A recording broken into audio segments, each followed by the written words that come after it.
तो हेलो दोस्तों, आज हम लोग आ गए हैं नए वीडियो पे जहाँ पे हम लोग सीखने वाले हैं कि रिएक्ट में इनलाइन और इंटरनल सीएसएस कैसे यूज़ करेंगे।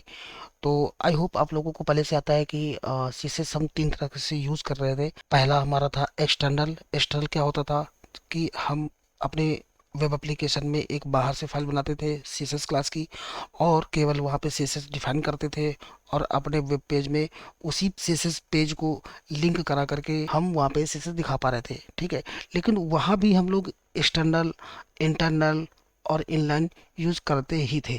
तो यहाँ पे मैं आपको बता दूं कि देखो, एक्सटर्नल का तो कोई अलग वे नहीं है। जैसे यहाँ पे देखो इंडेक्स डॉट सीएसएस का है, ये लगभग लगभग वैसा ही है। ठीक है, तो यहाँ पे कुछ भी चेंज नहीं है, लेकिन चेंजेस कहाँ पे हैं? इंटरनल और इनलाइन में। तो मैं आपको बताता हूँ। देखो, पहले तो थोड़ा सा मैं आपको फोल्डर स्ट्रक्चर बता दूँ। यहाँ पे मैंने कुछ नहीं किया है, सिर्फ एक पेज यहाँ पे जेएसएस पेज बनाया है कंपोनेंट के अंदर।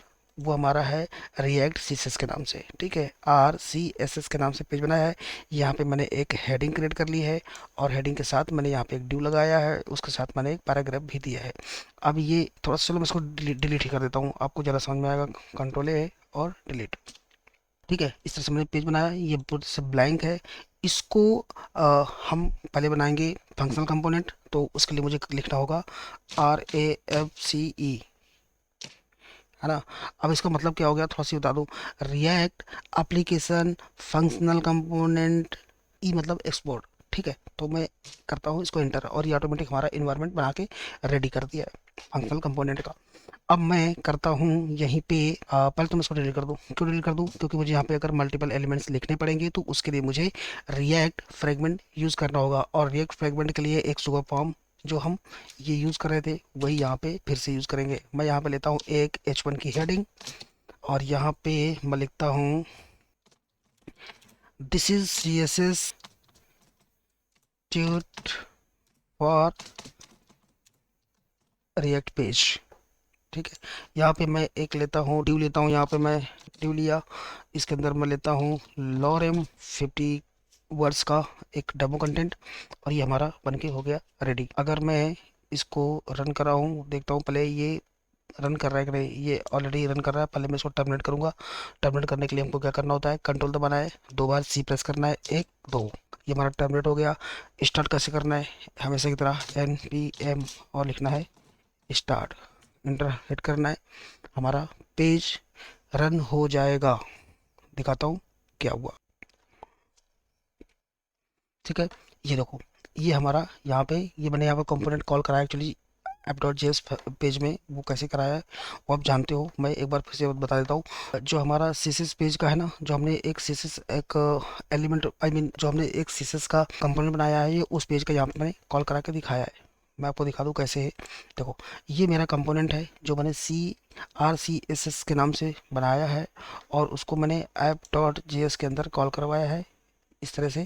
और यहाँ पे मैंने इसको पहले इंपोर्ट किया यहाँ पे कॉल करने के लिए। ठीक है, तो आई होप ये क्लियर हो गया। अब चलते हैं अपने इस पेज में। तो हम लोग बात कर रहे थे कि हम कैसे यूज़ करेंगे यहाँ पे इनलाइन और इंटरनल सीएसएस। तो अगर हम इंटरनल सीएसएस यूज़ कर रहे थे तो हम कैसे कर रहे थे, पहले मैं इनलाइन बता देता हूँ। इनलाइन हम लोग क्या करते हैं, जैसे H1 में अगर मुझे यहाँ पे लिखना है तो हम लिखते थे यहाँ पे स्टाइल इक्वल टू, और यहाँ पे हम लोग लिखते थे क्या, डबल। ठीक है, यहाँ पे हम लिख देते थे मान लो कलर, और यहाँ पे लिख देते थे रेड, और ये। तो इस तरह से हमारी स्टाइल अप्लाई हो जाती थी। बट रिएक्ट में ऐसा बिल्कुल भी नहीं करना। अगर मैं सेव कर रहा हूँ तो यहाँ पे एरर दे देगा, और एरर मैं आपको दिखा दूँ, इसने बताया भी होगा। ये देखो, यहाँ पे लिखा CI's prop value must be in object. ये कह रहा है कि आपको अगर स्टाइल अपने रिएक्ट पेज में यूज़ करना है तो हमको ऑब्जेक्ट की तरह यूज़ करना पड़ेगा। अगर हमको इनलाइन सीसेस अप्लाई करना है तो ऑब्जेक्ट की तरह कैसे, बताता हूँ कैसे। इसको पहले तो हटा दो, मैंने पूरा पूरा हटा दिया। उसके लिए मुझे स्टाइल एट्रीब्यूट्स लिखना ही है, उसके बाद मुझे हो गया ना कमाल, ये ऑटोमेटिक यहाँ पे ऑब्जेक्ट के लिए जो जिसे ही समझ गया है कि ये जेएसएस फाइल है और स्टाइल यूज़ करने वाले हैं, तो रिएक्ट जानता है कि स्टाइल यूज़ करने के लिए ऑब्जेक्ट फॉर्म में इनको कराना ही कराना है। तो इस ये समझ गया कि ये जावास्क्रिप्ट है, क्योंकि ऑब्जेक्ट तो जावास्क्रिप्ट में बनाते हैं। तो इसने क्या किया कि ऑलरेडी इसने कर्ली ब्रेसेस लगा दिया। अब हमको ऑब्जेक्ट अगर बनाना है तो ऑब्जेक्ट हम कैसे बनाएंगे, कैसे ऐसे बनाएंगे, COLR कलर, और ये करके, और यहाँ पे हम दे देंगे वैल्यू, वैल्यू के लिए कॉलन, सिंगल कोट, और उसके अंदर हमें लिख देना है मान लो रेड।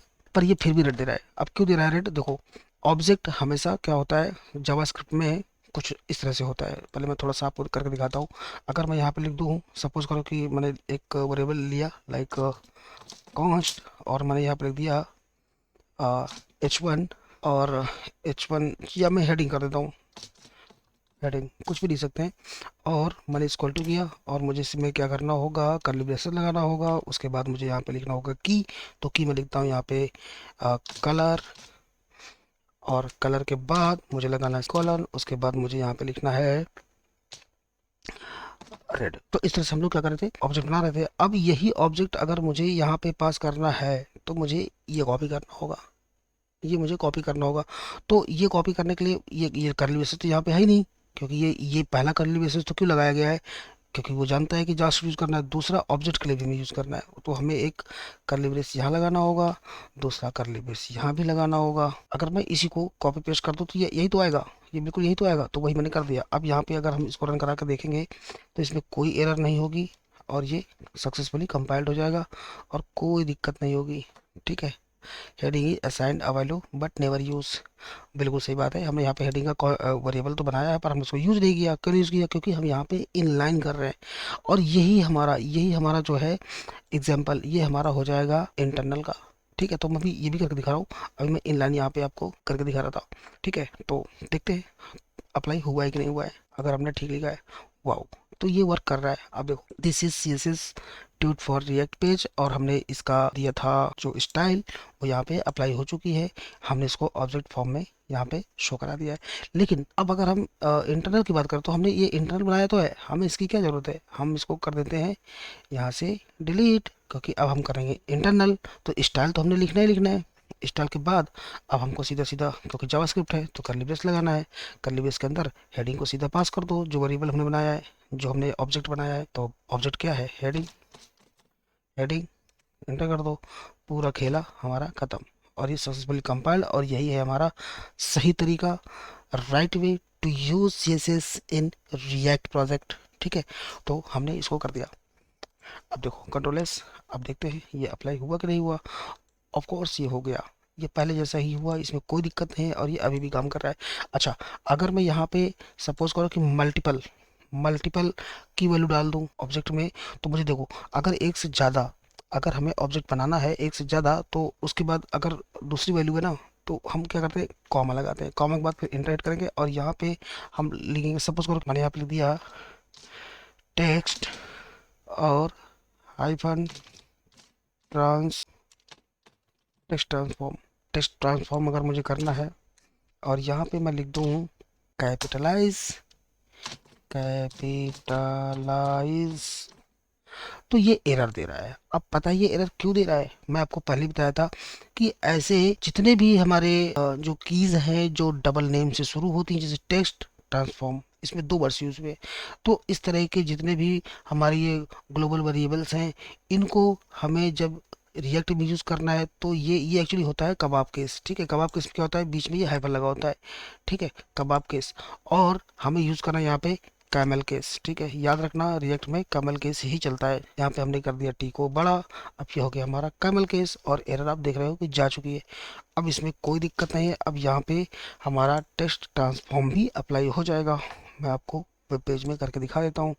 ये देखिए, सारे वर्ड्स, जितने भी वर्ड्स हैं, सबका पहला लेटर जो है कैपिटल हो चुका है। इस तरह से हमारा ये CSS में स्टाइल वर्क करती है। अब देखो, अगर मैं ये हटा दूं, मैं दोबारा से रिपीट कर रहा हूँ, अगर मुझे इनलाइन यूज करना है, तो इनलाइन यूज करने के लिए मुझे ये करना होगा, इसको मैं इस ऑब्जेक्ट करता हूँ डिलीट। मुझे डबल, चलो मैं डबल भी नहीं करता, मैं हटा देता हूँ। मुझे क्या करना होगा, इसी को उठा करके और कर देना है कॉपी। 1 सेकेंड, इसको उठाओ, इसको कर दो कॉपी, और यहाँ पे कर दो पेस्ट। तो ये देखो डबल ये हो गया, डबल कलवेस यहाँ पे भी हो गया, और उसके बीच में हमारा सेम चीज़ है। तो हम मतलब ऐसे कर सकते हैं। अगर मैं इसको 1 सेकेंड, अगर मैं इसको कर दूँ ये, इसको भी मैं कर दूँ प्रॉपर एक लाइन में, तो ये कैसे हो जाएगा? ये इस तरह से हो गया। मतलब चीज़ वही आ गई ना सामने, बिल्कुल सेम, कोई दिक्कत नहीं है, सिर्फ वैसी आ गई। डबल कर्ली ब्रेसेस और की वैल्यू कॉमा लगा ही है, क्योंकि कॉमा लगाया जाता है तो कॉमा लगा दिया।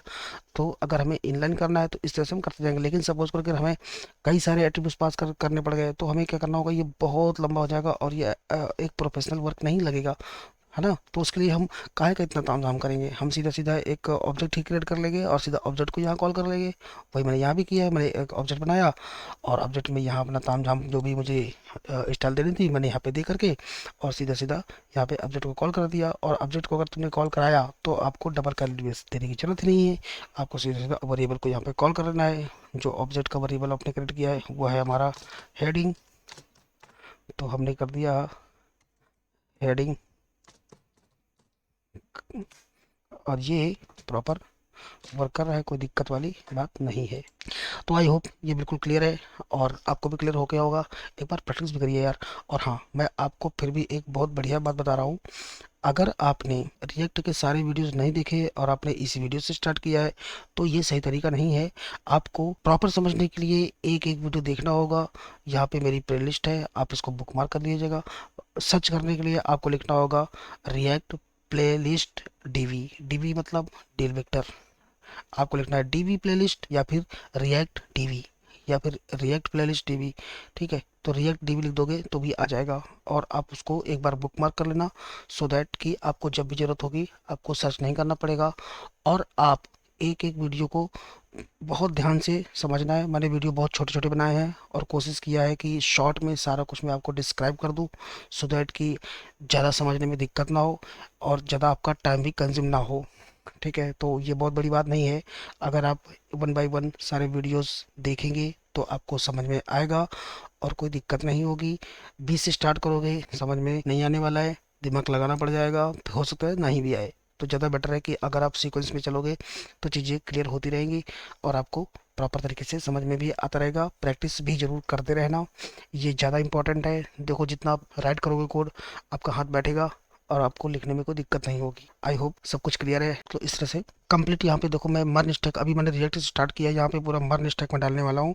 तो कोशिश करो कि कोई भी वीडियो मिस ना होने पाए। अभी रिएक्ट खत्म करने के बाद हम तुरंत चलेंगे मर्न का मतलब हो गया देखो Mongo, express, react and node. अब हम एक्सप्रेस, अभी हम क्या करेंगे कि इस रिएक्ट को ख़त्म करने के बाद तुरंत स्टार्ट करेंगे नोड जेएस। नोड जेएस के बाद फिर हम स्टार्ट करेंगे एक्सप्रेस, और फाइनली लास्ट में हम लोग देखेंगे मोंगोडीबी। ठीक है, तो सारा कुछ जो है एक सीक्वेंस तरीके से चलता रहे, ये ज़्यादा बेटर है। तो उसके लिए जो है आपको प्लेलिस्ट एक्सेस करनी है और एक एक वीडियो इसके देखने हैं, कोई भी वीडियो मिस ना होने पाए। तो दोस्तों उम्मीद करता हूँ कि आप लोगों को वीडियो जरूर पसंद आया होगा, इसलिए एक बार चैनल को सब्सक्राइब कर दें, वीडियो को लाइक कर दें, और हाँ, दोस्तों के साथ शेयर करना बिल्कुल मत भूलिएगा ताकि उनकी भी हेल्प हो सके। तो आज के लिए बस इतना ही, मिलते हैं नेक्स्ट टाइम।